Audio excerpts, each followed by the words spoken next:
राम राम। राम राम साहब। कैसे हो? बस बढ़िया। क्या चल रहा है? बस कर रहे हैं आपके बनासकांठा में तुम। क्या कर रहे हो बनासकांठा? बस ये लाए हैं, घोड़े लेके आए ब्रीडिंग के लिए। कौन से लेके आए? एक महादेव, एक पुखराज। और महादेव की एज क्या है और पुखराज की एज क्या है? महादेव हो गया 10 साल के, और पुखराज? पुखराज 8 साल का। और आप ये कब लेके आए हो? महादेव को आया तो महीने 1.5 महीना हो गया है। अभी पुखराज अभी आया 10-12 दिन में। कवरिंग में लेके आए हो? दोनों कवरिंग के लिए आए सब। और दोनों की कवरिंग चार्ज क्या है? महादेव का 21,000 कर रखा है, पुखराज का 51,000 रुपये। और महादेव की लाइन क्या और पुखराज की लाइन? दोनों एक ही लाइन से है। ये दोनों आलीशान के पोते ही है। ये मोर मुकुट का है और ये काले कांटे का है। और ये नहीं क्वालिफाई दोनों? दोनों नहीं, इसका तो डीएनए नहीं है, पुखराज वाले का डीएनए क्वालिफाई है। हाँ, पुखराज वाले का डीएनए। दोनों को क्या है? इस महादेव की तो बाजी जाकोड़ा वाली और इसकी खोखरी वाली घोड़ी है बजू के लाइन में। और महादेव की उम्र 10 साल का है। बिल्कुल। और हाइट क्या है इसकी? 62। हाँ। मार्किंग 2 पैर पटा। पटा। और पुखराज की? पुखराज की 64 प्लस है। 64 प्लस। हाँ जी। और तेज और अभिजीत? अभिजीत उल्टा सुनता है? नहीं, अभिजीत ही। अभिजीत है। अभिजीत ही।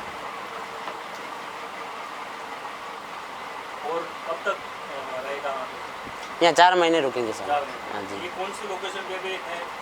ये बनासकांठा में वाव थरा रोड पे। जैसे वहाँ बनासकांठा में वाव था, लेकिन लोकेशन कहाँ पे है? ये चारड़ा गाँव है। चारड़ा। हाँ। और इसके घर पे है? ये हमारे मित्र है राजेंद्र जी, उनके पास राजेंद्र चौहान है। और क्या चल रहा है? बस बढ़िया। और बनासकांठा में आप 2 घोड़े लेके आए?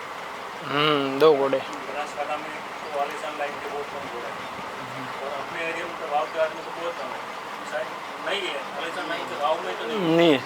इधर नहीं है। एक हाँ ट्रक में है, लेकिन कार्टे का ये दोनों। और अभी कितनी घोड़ियों को कवर किया है?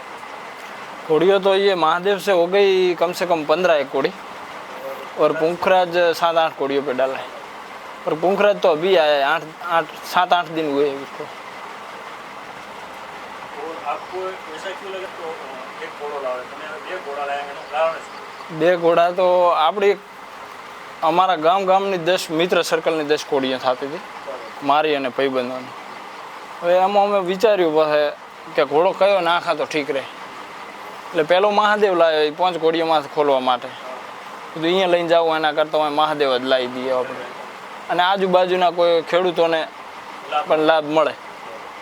પછી અહીંયા પાસે પુખરાજે હતો તો મેં કીધું પુખરાજે લાવી દો, 5 ઘોડીઓને મહાદેવ નાખી દો, 5ને પુખરાજ નાખી દો, એટલે 2નું રિઝલ્ટ આપણને મળે. એમ કે અમે અમારી ઘોડીઓ માટે જ લાવેલો હતો. 4 મહિના રાખશો એટલે બીજી ઘોડીઓ બહારની ઘોડીઓમાં કેમ કવરિંગ એને આપવાનું કે પછી? એટલે આપણે આપણા સારું જ લાવેલો હતો ઘોડો, પણ પછી સ્ટેટસને બીજું લાગ્યું જોયું એમને ઘોડા આવ્યા છે, એટલે પછી આપણને ફોન આવવા માંડ્યા કે કોઈ ઘોડીઓ ઠોણ ઉપર છે, કોઈ હીટમાં આવવાની છે, એટલે કે તમે હમણાં 3-4 મહિના હોય રાખો, અમારે કવરિંગ અમારે ખોલાવો છે. આપણા એરિયામાં ઘોડીયા દેખો રાજની હારી શિવરાજ ઘોડીઓ સારી છે આપણા ઘોડીયા સારી છે, અને થોડીક આપણે ડિફરન્ટ લાઈન થઈ ગઈ. કેમ કે આપણા વધારે ઘોડીયા રત્નાકરના ઘોડા છે. ટ્રેનિંગ થતું એની જગ્યાએ તમે 2 ઘોડા લાવ્યા. 2 ઘોડા લાવ્યા. પછી અમે વિચાર્યું, મેં કીધું તો 4 મહિના અહીંયા રાખી લ્યા તો આજુબાજુના ખેડૂતોને પણ લાભ બધાને મળે.